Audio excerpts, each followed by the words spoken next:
Well, the biggest opportunities for energy and comfort in the HVAC arena probably starts with the duct system.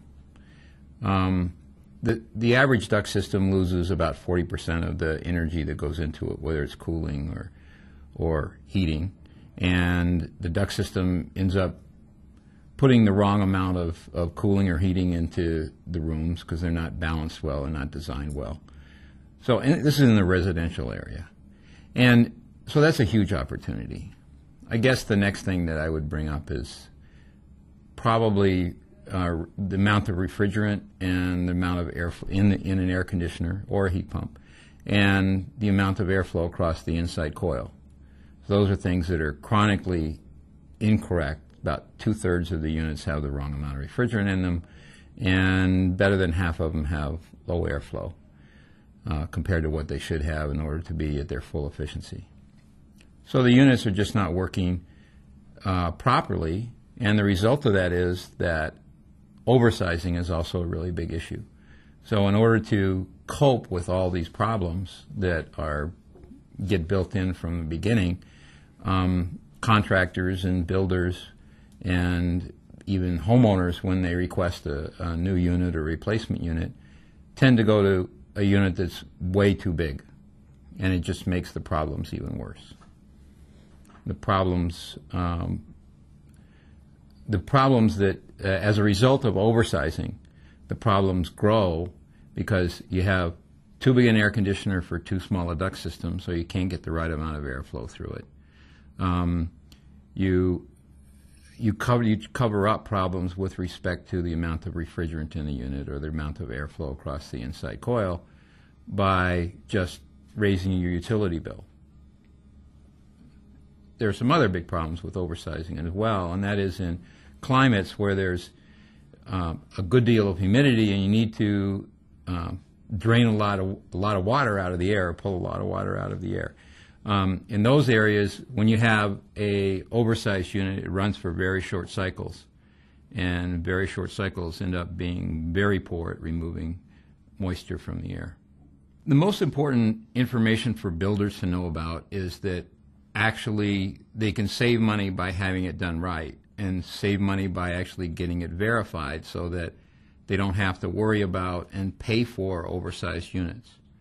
So actual verification of the installation will help a lot, and once they do that, they can also downsize the air conditioner, and as a result, they'll have a system that performs much better. It's a lot more efficient for a smaller air conditioner to run for a longer time, although interestingly enough, it makes homeowners nervous.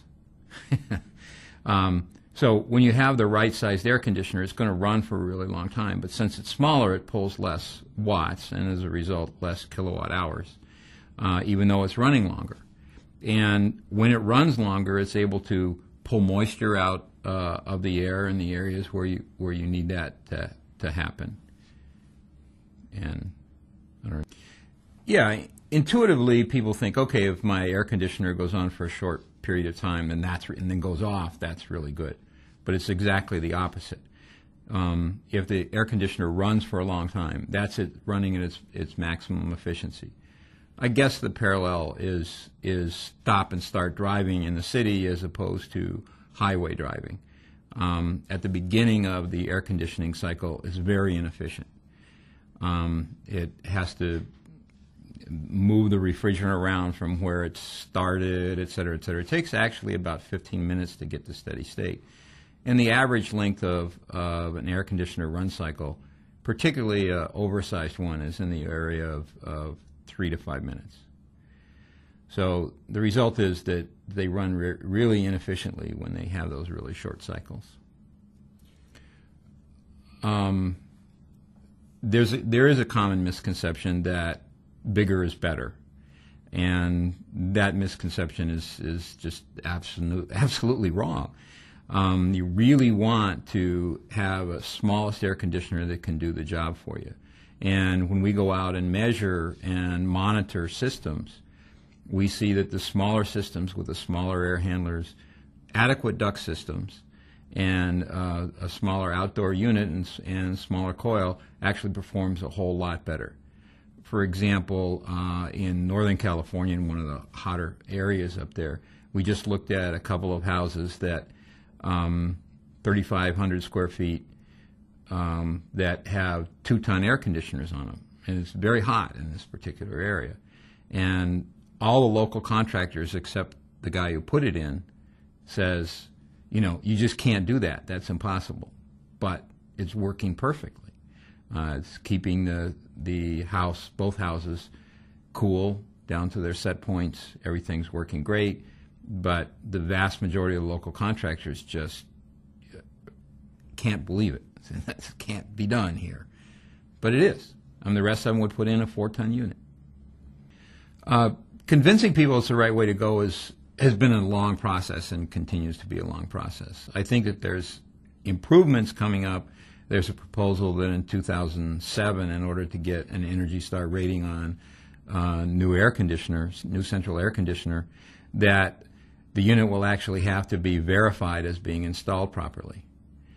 So some of the stuff is starting to be picked up by some more mainstream